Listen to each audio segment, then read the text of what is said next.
painted you before?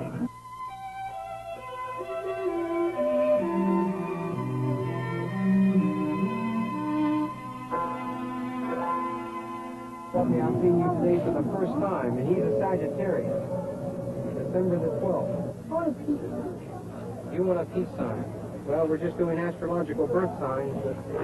Would you settle for your astrological birth sign? Now, you tell me what part of the lion this is when I draw this on here. What do you think that is? Don't tell him. An ear. No, that's a good guess, but that's not it. I know what it is. Don't tell him. Don't tell him. What do you think? What part of the lion is that? A tail. A tail. Congratulations. You win a free trip to Bermuda. What is that symbol? It's for Gemini. For Gemini? You're a Gemini, then? Yes. A fifth. One day after the country's birthday. Well, I'll be. That's really something. Scorpion, which is a symbol for the material world, and then there's a snake, which is a symbol for mind.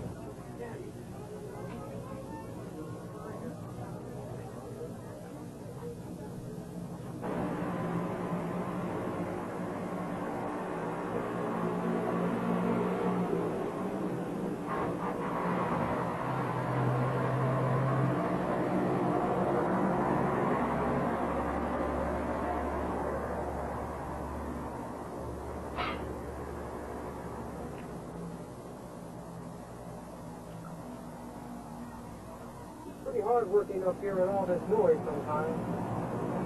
People are always walking by and saying something. They're always talking to you. I haven't done any artwork yet up here at all. All I've been doing is acting like a house painter.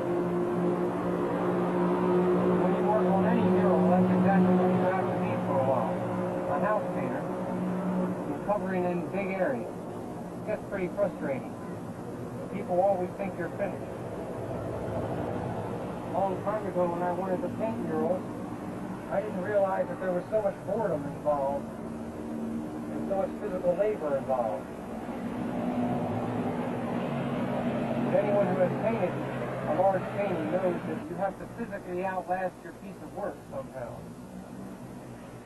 This piece of work probably won't take more than a week and a half more. His name is Bob Hieronymus. He is 27 years old, a native of Baltimore, where he lives in this commune called Savitria, a house of the sun. He is a painter, teacher, writer, philosopher. He's a member of the liberal Catholic Church. He believes in symbology, astrology, extrasensory perception, reincarnation, Christianity, Judaism, the occult sciences, Atlantis, the collective unconscious, Rosicrucianism, and the United States of America. It's really quite nice to come in from the middle of the city and pull into Savitria where it's quiet. With one exception this time, and that's the locusts.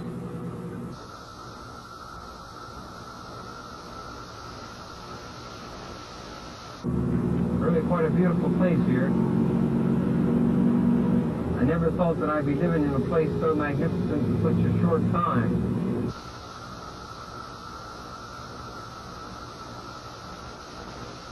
Just less than a year ago, I lived in one of those little brick ovens down in the middle of the city.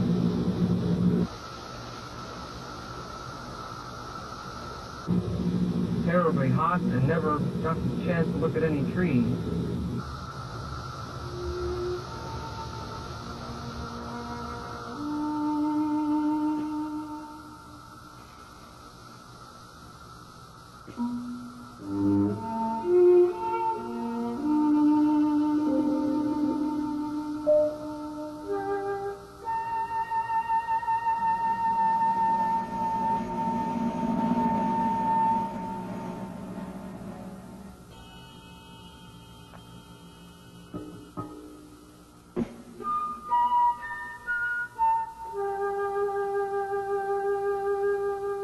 I've known Bob, I guess, off and on for 10 years. I really can't compare him to any other artist I know. I think he's pretty much of an individual, and I'm sure he'll always remain that way. Bob finds a huge humanistic quality in what he's doing. Bob Hieronymus is based about finding reality his way, but about Bob is a terrific aura of kindness, a terrific gentility, if you will, of approach. A wonderfully sincere person, a wonderfully honest person, a thoroughly dedicated person to the unification of all of us. That is, he, well, more than most persons who talk about love, I think Bob, in his non-competitiveness, in his honesty, in his openness, in his appreciation of other people's gifts, I mean, really is that loving person that we talk about too easily today.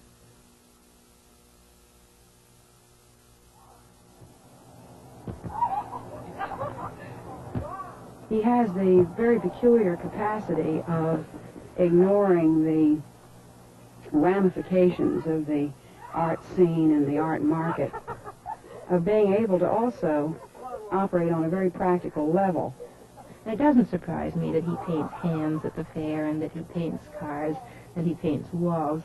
This is obviously all a part of his own development. It was a tradition handed down from family to family because Well, the way this house was put together is a very long story. About 2 years ago, we started to attend meditations, and at these meditations, certain people used to come all the time. About 12 of those 70 people that would continuously come to these meditations that make up the members of this house today. Most of the other people that live here are from various occupations. One is a nurse, some are psychiatric aides, a shepherd track, one is a draftsman, another is a musician, two of them are school teachers, and the age variance is from 19 to 35. We all got together through the meditations that were held at Johns Hopkins University several years back, and we have been working together trying to pull our information and the different talents of all the various individuals. It took quite a long time to find 12 different members of a group that could work together very closely. it's a little book called The Mystical Kabbalah. This is the symbol for Virgo. The center that we've started here is a meditation center and a food center. Kind of like a place where people can get together and eat, and at the same time learn something about what's going on in the occult world. There will be yoga classes, meditation classes, classes in astrology, and then later on I'll be teaching some classes of symbology. We're very much hung up on the gallery situation, on the art marketplace, on the kind of egocentric involvements that go along with any manufacturer presenting a particular product. I think that Bob is very much outside of this involvement, this hang-up. He is much more interested in presenting his philosophic and religious point of view to the public than he is with presenting the product as such.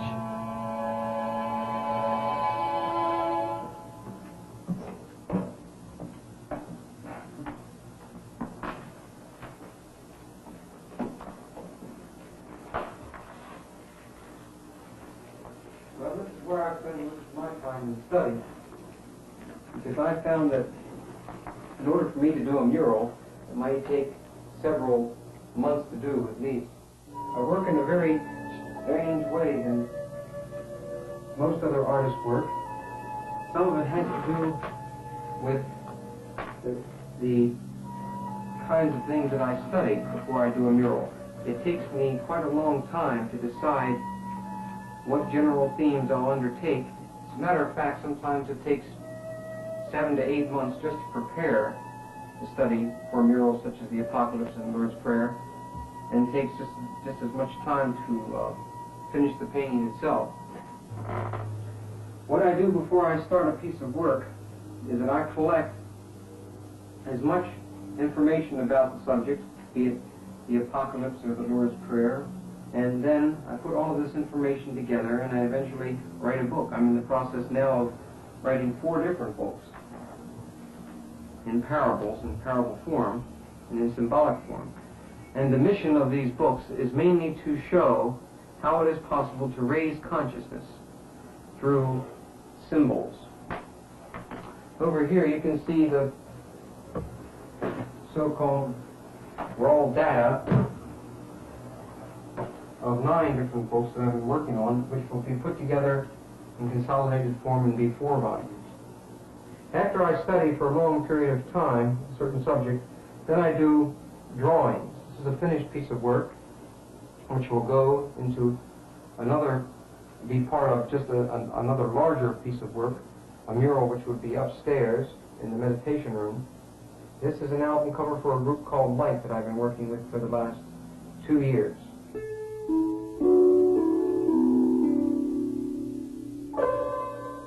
I think people who are willing to open up can get something from Bob's art. And I think that there are more people who are beginning to study ancient symbols and who are beginning to realize the universal qualities among cultures and among men, the universal, whether they be modern or ancient beliefs, that are once again beginning to surface in our Western culture. Bob is helping them surface. Those who will hear will hear.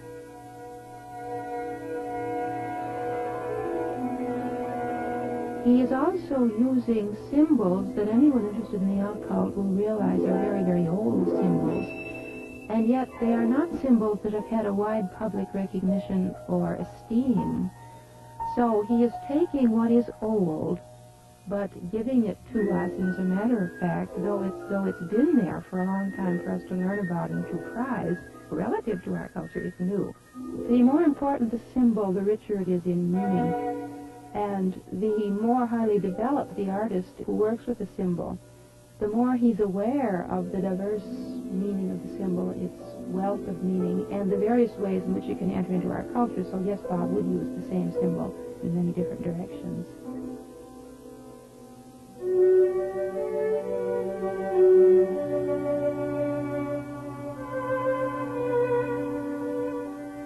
Well, the Levering Hall mural, I don't think I ever saw an explanation of or heard a detailed explanation of. I wandered into it with Bob, and there it is, and my first reaction to it was, wow. And suddenly it's like being in the belly of a mural. Everywhere you look, there is a marvelous cacophony of color, form, line, and pattern, interspersed with the Egyptian Sphinx, the Statue of Liberty going down in flames, the bull, the lion, the Great Seal of the United States, pyramids, flying saucers, the Milky Way galaxy, flags of many countries, myriad stars and comets, and angels and banks of clouds. You can have direct reaction, yes, but it's the after effect, the echo that really gets you. That's what catches up and grabs you in the back of the neck. The first approach, when you look at the art style, it's very simple art. It's very direct. The colors are dramatic. It's basically relatively simple. It's the meaning behind it that's so fantastic.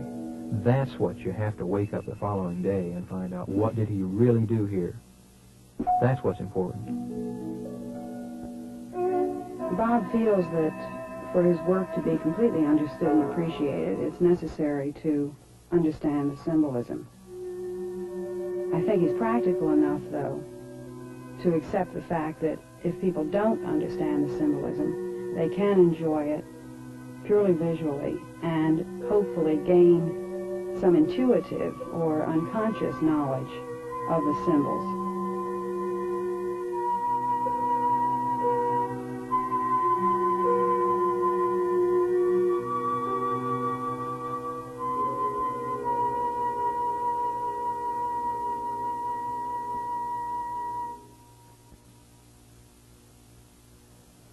Many people have thought about the Egyptian religion, the first thing they think about is the sun.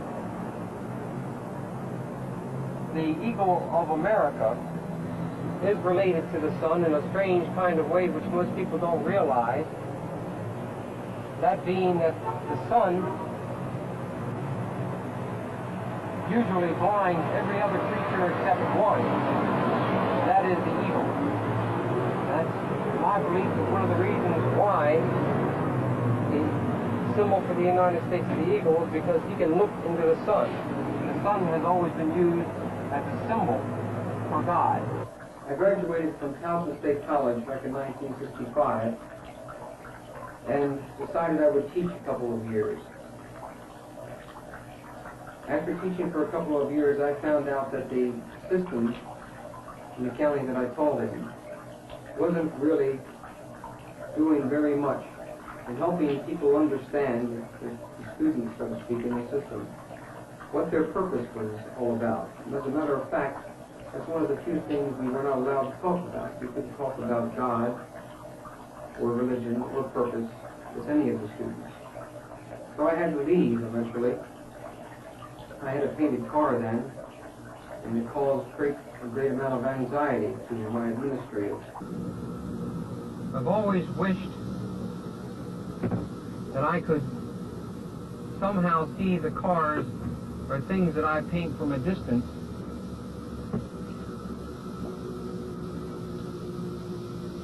because it must be pretty interesting for someone just standing alongside of the road seeing a painted car go by with a message on it. Everything that I paint has a message and has a story. This car in particular that I've had and driven and painted for the last 4 years tells a story of the United States and the changes that are going on within it.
Statue of Liberty. It's a very strange statue. It was given to us by France and designed and made by a group of Freemasons. What the Statue of Liberty is holding is a torch of light. Light has always been a symbol for love and wisdom. So we have here a symbol of our country, the upholder of love and wisdom. She has on her head a crown of 7 points.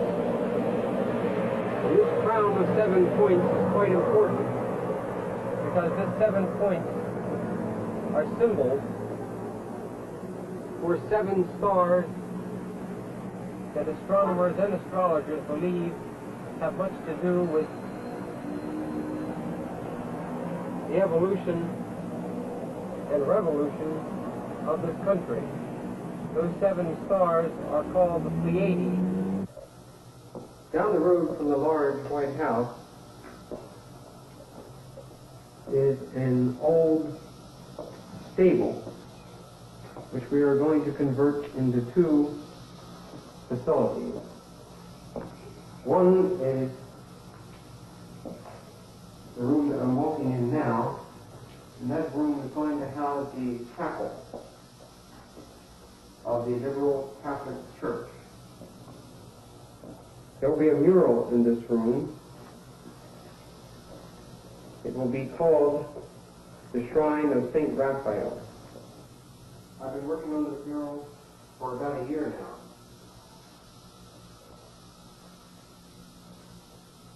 It's probably going to be one of the most complicated murals I've ever worked on. It probably takes longer. As a matter of fact, it may take me over 2 years to complete it. This mural, I hope, will be able to lift the vibrations of the... In medieval thought is that the artist does have a unique message because of his spiritual development. His development isn't scientific development because there is a more profound development of the soul that comes through what I've called a metaphysical religious commitment and discipline. Now, Bob is in the 20th century, I think, a superb example of that ancient truth. Across from the Statue of Liberty, to her right, is the Great Bear. The Great Bear here is used as a symbol for Russia. The 7 stars in the Great Bear represent symbolically the Father. The 7 stars within the Pleiades represent the Mother. When Russia, the Great Bear, joins together with America, the Pleiades, then a peace will be reached on this earth.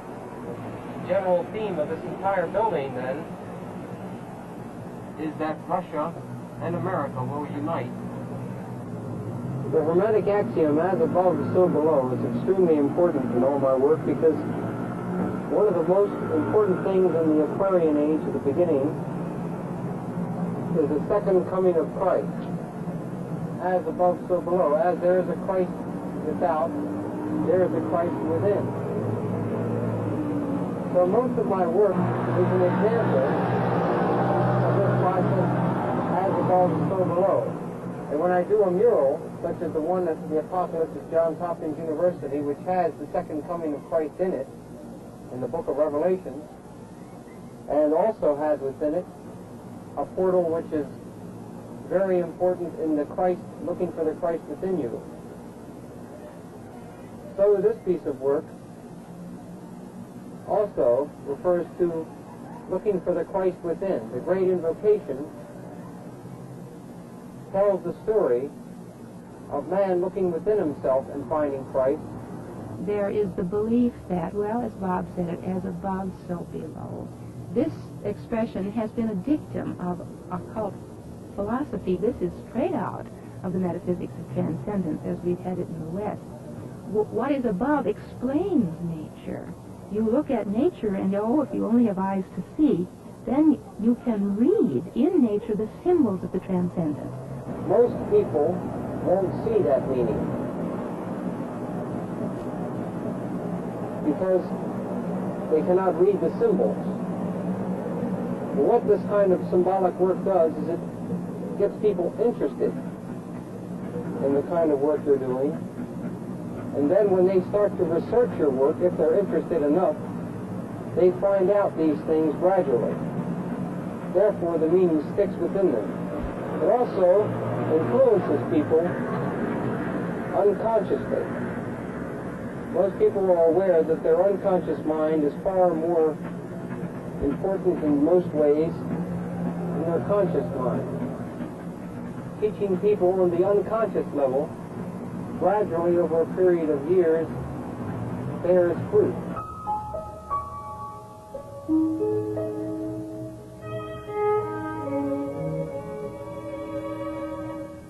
Bob has, I think, learned very early that what he's saying cannot be heard by everyone. It's hard to look beyond cozy, apparent, touchable reality. Bob is asking you to please look beyond apparent three-dimensional reality, to look into a psychic world, to look into ultimates. When I look at his work, I simply have a great feeling of overwhelming visual pleasure. I think it's completely joyous, sensually beautiful painting.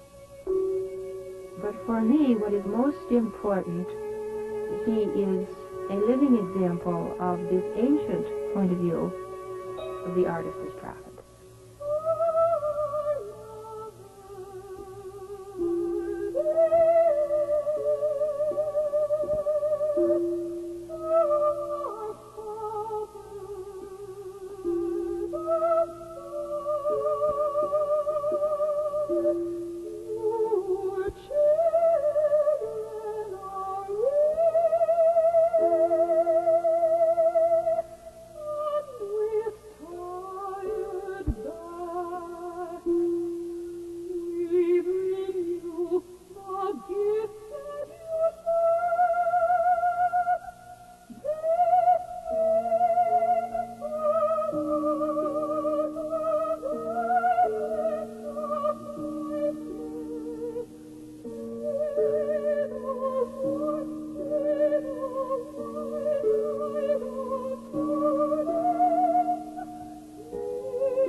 A production of the Maryland Center for Public Broadcasting.